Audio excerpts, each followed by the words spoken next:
ভারতের ছোড়া 25টি Israeli drone ভূপাতিত করার দাবি পাকিস্তানের। সর্বদলীয় বৈঠকে ইসলামাবাদকে মোকাবেলায় ঐক্যের বার্তা দিল্লির। সংঘাত বন্ধে ট্রাম্পের সহায়তার প্রস্তাব স্বাগত জানালো পাকিস্তান। নিশ্চুপ ভারত, সীমান্ত রেখায় উত্তেজনা বাড়ায়, এলাকা ছাড়ছেন স্থানীয়রা। এবং ইউক্রেনে 3 দিনের যুদ্ধবিরতি শুরু, শান্তি আলোচনায় রাশিয়ার শর্ত পরিস্থিতি জটিল করছে বললেন ট্রাম্প। চীনের উপর শুল্ক না কমানোর বার্তা। স্বাগত জানাচ্ছি নিউজ 24 গ্লোবাল টাইমে। বিশ্বের নানা প্রান্তের খবর নিয়ে আপনাদের সঙ্গে আছে আমি মাহমুদা মুনি। এতক্ষণ দেখছিলেন সংবাদ শিরোনাম, এবার বিস্তারিত। দুই দেশের সামরিক উত্তেজনার মধ্যে ভারতের ছোড়া 25টি ইসরায়েলি ড্রোন ভূপাতিতের দাবি করেছে পাকিস্তান। জানায় সর্বোচ্চ সতর্ক অবস্থানে আছে পাক সশস্ত্র বাহিনী। এদিকে ইসলামাবাদকে মোকাবেলায় সর্বদলীয় বৈঠকে ঐক্যের ডাক দিয়েছে ভারতে। অন্যদিকে পাকিস্তানে ভারতের হামলার পরদিনই লাহোরে বিস্ফোরণের শব্দে জনমনে আতঙ্ক বিরাজ করছে। পারমাণবিক শক্তিধর প্রতিবেশী ভারত ও পাকিস্তানের মধ্যকার উত্তেজনা এখন সংঘাতে রূপ নিয়েছে। গেল দিন পাকিস্তানের একাধিক স্থানে বিমান হামলায় বেশ কয়েকজনের প্রাণ গেছে। এসব ঘটনার দিন না পেরোতেই লাহোরে বিস্ফোরণের শব্দ শোনা গেছে। এতে স্থানীয়দের মনে আতঙ্ক বিরাজ করছে। এমন পরিস্থিতিতে পাকিস্তানের আন্তঃবাহিনীর জনসংযোগ বিভাগের ডিজি লেফটেন্যান্ট জেনারেল আহমেদ শরীফ চৌধুরী ভারতের ছোড়া ইসরায়েলের তৈরি বেশ কয়েকটি ড্রোন ধ্বংসের খবর জানান। বলেন, অনুপ্রবেশের সময় এসব ড্রোন ভূপাতিত করে পাকিস্তানের সেনাবাহিনী। পাকিস্তানের সশস্ত্র বাহিনী সর্বোচ্চ সতর্ক অবস্থানে আছে বলেও জানান তিনি। চির প্রতিদ্বন্দ্বী পাকিস্তানের সম্ভাব্য হুমকি ও হামলা মোকাবেলায় ভারতীয়দের মধ্যে ঐক্যের বিকল্প নেই বলে জানান কেন্দ্রীয় স্বরাষ্ট্রমন্ত্রী অমিত শাহ। বৃহস্পতিবার দিল্লিতে অনুষ্ঠিত সর্বদলীয় বৈঠকে এমন বার্তা দেন তিনি। এ সময় ভারতীয় সেনাবাহিনীর সাহসী কর্মকাণ্ডের প্রশংসা করেন অমিত শাহ। আসমাতুলি, নিউজ 24। ভারত পাকিস্তানকে অবিলম্বে সংঘাত বন্ধের আহ্বান জানিয়েছেন মার্কিন প্রেসিডেন্ট ডোনাল্ড ট্রাম্প। দুই দেশকে সহায়তার প্রস্তাব দিয়েছেন তিনি।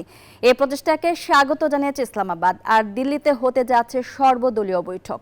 এদিকে জাতির উদ্দেশ্যে দেয়া ভাষণে পাকিস্তানের প্রধানমন্ত্রী শাহবাজ শরীফ বলেছেন, হামলার প্রতিফল ভোগ করতে হবে ভারতকে। অন্যদিকে কাশ্মীর সীমান্ত এলাকা এখন আতঙ্কের জনপদ। প্রাণ ভয়ে বাড়িঘর ছাড়ছেন স্থানীয়রা। পেহেলগামে হামলার প্রতিশোধ নিতেই এমন ধ্বংসযজ্ঞ চালিয়েছে ভারত। বুধবার সগৌরবেই তাদের সশস্ত্র বাহিনী জানিয়েছিল, সন্ত্রাসী অবকাঠামো লক্ষ্য করে ব্যাপক সংযম দেখিয়েই ক্ষেপণাস্ত্র হামলা চালিয়েছে তারা। তবে এতে চলে গেছে বহু বেসামরিকের প্রাণ। এখনো স্থানীয়দের মনে রয়ে গেছে আতঙ্ক। জবাবে বুধবার কাশ্মীরের নিয়ন্ত্রণ রেখা জুড়ে তীব্র গোলাবর্ষণ করেছে পাকিস্তানও। হতাহত হয়েছেন বেশ কয়েকজন। এরই মধ্যে বাড়িঘর ছেড়ে নিরাপদ স্থানে পালিয়ে গেছেন অনেকেই। मेरा बेटा जख्मी है, मैं खुद जख्मी हूँ। छोटे बच्चों को बहुत बड़ा है, बड़ों को छोटों को भी बहुत बड़ा इसका फेर हुआ है, बहुत डर पड़ा है। এমন পরিস্থিতিতে দুপক্ষের সংঘাত বন্ধে সব ধরনের সহায়তা করার প্রস্তাব দিলেন মার্কিন প্রেসিডেন্ট ডোনাল্ড ট্রাম্প। এটা খুবই ভয়াবহ। আমার অবস্থান হলো, আমি উভয়ের সাথেই মানিয়ে নেই। আমি উভয়কেই খুব ভালোভাবে জানি এবং আমি চাই যে তারা এটা সমাধান করুক। উত্তেজনা প্রশমনের এ মার্কিন প্রস্তাবকে স্বাগত জানিয়েছে পাকিস্তান। প্রতিরক্ষা মন্ত্রী খাজা আসিফ বলেছেন, যদি ভারত আরও আক্রমণ চালানো থেকে বিরত থাকে এবং পেহেলগাম ঘটনার স্বাধীন তদন্তে সম্মত হয়, তবে আরও পদক্ষেপ নেওয়া এড়িয়ে চলবে ইসলামাবাদ। দেশটির পররাষ্ট্রমন্ত্রী ইসহাক দার জানিয়েছেন, পাল্টাপাল্টি হামলার মধ্যেই ভারত পাকিস্তানের জাতীয় নিরাপত্তা উপদেষ্টাদের মধ্যে আলোচনা হয়েছে। এর আগে জাতির উদ্দেশ্যে দেয়া ভাষণে পাক প্রধানমন্ত্রী শাহবাজ শরীফ হুঁশিয়ারি দিয়েছিলেন, ভারতকে প্রতিফল ভোগ করতে হবে। জরুর ভুগতনা হোগা। নিবির আমিন, নিউজ 24। ভারত পাকিস্তান চলমান উত্তেজনায় যুদ্ধ বাধার শঙ্কা এখন চরমে। তবে পারমাণবিক অস্ত্রধারী দুই দেশের মধ্যকার যুদ্ধ পরবর্তী পরিস্থিতি নিয়ে এখন আন্তর্জাতিক মহলে চলছে আলোচনা। বিশ্লেষকরা বলছেন, উন্নয়নশীল দুই দেশের মধ্যকার এই সংঘাত কোনো পক্ষের জন্যই ভালো কিছু বয়ে আনবে না, উল্টো সমানভাবে ক্ষতিগ্রস্ত হবে তারা। তবে কি সত্যি যুদ্ধে জড়াচ্ছে ভারত পাকিস্তান? কাশ্মীরের পেহেলগামে জঙ্গি হামলার দোহাই দিয়ে পাকিস্তানে মোদি প্রশাসনের হামলার ইস্যুটি এখন টক অব দ্য কান্ট্রিতে পরিণত হয়েছে। যে কোনো সময় বাধতে পারে যুদ্ধ, এমন আশঙ্কায় সীমান্ত এলাকার মানুষ। আন্তর্জাতিক মহলেও এ নিয়ে চলছে চুলচেরা বিশ্লেষণ। যদিও বিশ্লেষকদের বরাতে আন্তর্জাতিক গণমাধ্যম বলছে উন্নয়নশীল দুই দেশের মধ্যকার এ সংঘাত কোনো পক্ষের জন্যই ভালো কিছু বয়ে আনবে না। শুধু তাই নয়, অর্থনৈতিক অনিশ্চয়তার কারণে পাকিস্তানের সামরিক শক্তি হ্রাস পাবে বলে মত অনেকের।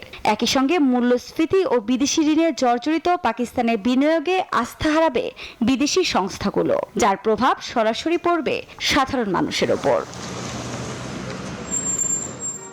লাখো মানুষ বাস্তুচ্যুত হওয়ার শঙ্কায় তৈরি হবে বলে আশঙ্কা বিশ্লেষকদের। মূল্যস্ফীতি আরও বাড়ার সঙ্গে সঙ্গে বেকারত্বের হারও বাড়তে পারে। শুধু পাকিস্তানই নয়, এ যুদ্ধে সমানভাবে ক্ষতিগ্রস্ত হবে ভারতও। উন্নয়নশীল এ দেশটি অর্থনৈতিক ক্ষতির পাশাপাশি দেশটির নিরাপত্তা ব্যবস্থাকে হুমকির মুখে ফেলতে পারে বলে মত অনেকের। আফরিন মৌ, নিউজ 24। পেহেলগাম হামলা থেকে অপারেশন সিঁদুর, কাশ্মীর ইস্যুতে ভারত পাকিস্তানের সংঘাত এখন বিশ্ববাসীর আগ্রহের কেন্দ্রবিন্দুতে পরিণত হয়েছে। দেখে নেওয়া যাক কিভাবে এগিয়েছে চলমান এই পরিস্থিতির ঘটনাক্রম। নতুন করে ভারত পাকিস্তান উত্তেজনার শুরু 22 এপ্রিল 2025। ভারত শাসিত কাশ্মীরের পেহেলগামে বন্দুকধারীদের হামলায় বেশ কয়েকজন পর্যটক নিহত হন। এই হামলার দায় TRF স্বীকার করলেও পাকিস্তানের দিকে আঙ্গুল তোলে মোদী সরকার। 23 এপ্রিল 1960 সালের সিন্ধু পানি চুক্তি স্থগিত করে দিল্লি। একই সঙ্গে সীমান্ত চৌকি আটারি বন্ধের পাশাপাশি সার্ক দেশগুলোর জন্য ভিসা সার প্রকল্পের আওতায় যে পাকিস্তানিরা বিশেষ ভিসা পেয়েছিলেন তা বাতিল করে ভারত।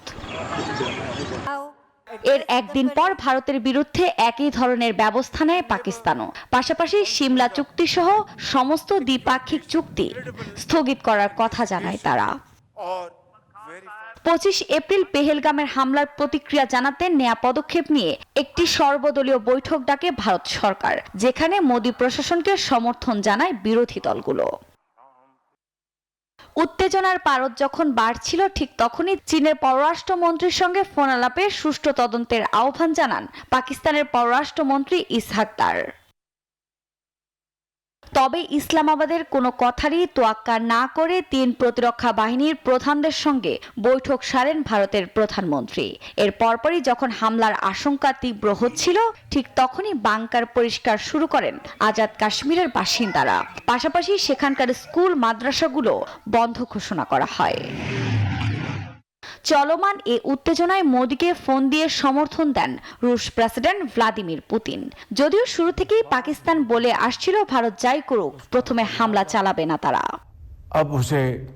হামলার ঠিক একদিন আগে ইসলামাবাদের অনুরোধে জাতিসংঘ নিরাপত্তা পরিষদ পরিস্থিতি নিয়ে রুদ্ধোদ্ধার বৈঠক করলেও কোনো তোয়াক্কা না করে পাকিস্তানের অন্তত 6টি স্থানে ক্ষেপণাস্ত্র হামলা চালায় ভারত। পাকিস্তানের গণমাধ্যমের দাবি, হামলায় প্রাণ হারিয়েছেন বেসামরিকরাই। যদিও ভারতীয় গণমাধ্যম বলছে ভিন্ন কথা। তাদের দাবি, হামলায় প্রাণহানি হয়েছে সন্ত্রাসীদের। আফরিন মৌ, নিউজ 24। ইউক্রেনে 3 দিনের যুদ্ধবিরতি চলছে। ইউক্রেন রাশিয়া পরিস্থিতি নিয়ে ক্ষুব্ধ মার্কিন প্রেসিডেন্ট ডোনাল্ড ট্রাম্প। ইউক্রেন যুদ্ধ বন্ধে শান্তি আলোচনা নিয়ে রাশিয়াকে দুষছেন তিনি। ওয়াশিংটনে ওভাল অফিসে ট্রাম্প বলেন, প্রাথমিক শান্তি প্রক্রিয়ায় অতিরিক্ত শর্ত দিয়েছে মস্কো। এ সময় চীন ইস্যুতেও কথা বলেন তিনি। সাফ জানান, বাণিজ্য আলোচনার জন্য চীনের উপর আরোপিত শুল্ক কমাবে না যুক্তরাষ্ট্র। ইউক্রেনে 3 দিনের যুদ্ধবিরতি কার্যকর করেছে রাশিয়া। ক্রেমলিন জানায় 8 মে থেকে 10 মে পর্যন্ত এই যুদ্ধবিরতি চলবে। তবে ইউক্রেন বলছে যুদ্ধে কোনো বিরতি আসেনি, বরং কিয়েভে রুশ হামলা চলছেই। ইউক্রেন রাশিয়া পরিস্থিতি নিয়ে নাখোশ ডোনাল্ড ট্রাম্প। ইউক্রেন যুদ্ধ বন্ধে প্রাথমিক শান্তি প্রক্রিয়ায় রাশিয়ার অতিরিক্ত শর্ত জুড়ে দেয়াকেই দুষছেন তিনি। বৃহস্পতিবার ওয়াশিংটনে ওভাল অফিসে এমন মন্তব্য করেন মার্কিন প্রেসিডেন্ট। এই সময় চীনকে নিয়েও হুঁশিয়ারি উচ্চারণ করেন ডোনাল্ড ট্রাম্প। বলেন, বাণিজ্য চুক্তি নিয়ে আলোচনার জন্য চীনের উপর আরোপিত শুল্ক কমাবেন না তিনি। গেল জানুয়ারিতে ক্ষমতা গ্রহণের পরে বিভিন্ন দেশের সঙ্গে শুল্ক যুদ্ধে জড়ান ডোনাল্ড ট্রাম্প। তার মধ্যে চীনের বিরুদ্ধে 145% শুল্ক আরোপ করেন তিনি। ট্রাম্পের এই শুল্ক নীতির বিরুদ্ধে ইউরোপ সহ বিভিন্ন দেশকে ঐক্যবদ্ধ হওয়ার আহ্বান জানায় শি জিনপিং সরকার। আসমাতুলি, নিউজ 24। আর এই ছিল নিউজ 24 গ্লোবাল টাইমে এখনকার মতো আয়োজন। এতক্ষণ সাথে থাকার জন্য ধন্যবাদ সবাইকে।